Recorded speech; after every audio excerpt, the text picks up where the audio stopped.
Well, high school basketball is right around the corner, but there's a growing problem you may have heard about or even seen ads for, a major referee shortage. And while there's a multitude of reasons why a lack of retention, 6 Sports' Kierstin Lindkvist has more on what the local chapter of Texas Association of Sports Officials is doing to bring new faces to the game. The number of men and women donning the white and black stripes at high school sporting events is dwindling at an alarming rate.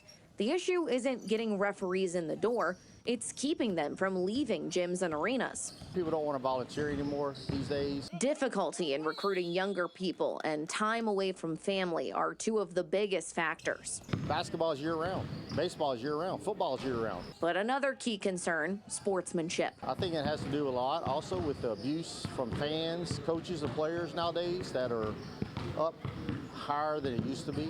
UIL taking measures to address that problem. And I would say this, anytime any kids touch each other, there's a problem. Came into this year highlighting sportsmanship. And we got into the fall and we started to see these numbers were climbing, and we were kind of analyzing that data week over week, and we saw that we weren't in a good place. But the starting numbers aren't in a good place either. Now take a look at this. According to a national survey, about 50,000 people have stopped officiating since the 2018-2019 season, which was the last unaffected by the COVID-19 pandemic. Now that's a 20% decrease nationwide. Additionally, here in the 409, we have 2 different chapters that oversee officiating games for sports like basketball.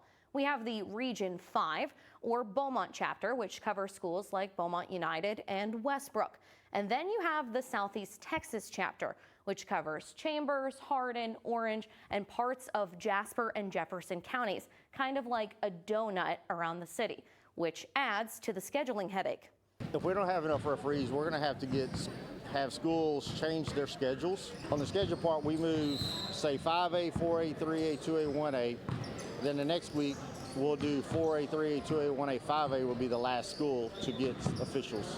And getting these schools and districts to agree on these changes isn't an easy task. We want to be able to, flow through our season without any hiccups. We don't want to be, having to play on, weird time frames, Saturdays, whatever it is, Thursdays nights. We want to play on Friday nights and, be able to have that tradition and keep it going.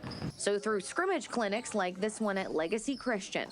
We're giving them live basketball for them to learn instead of just getting on the floor when it's basketball season time. This allows them to blow the whistle and have to make a call when they have to. They're hoping to bridge the gap between the refs and the athletes they serve so they can officiate for years to come. These guys coming in here and getting reps, producing those quality officials, it's a huge deal. I think it's a win-win for both parties. In Beaumont, I'm Kierstin Lindkvist reporting.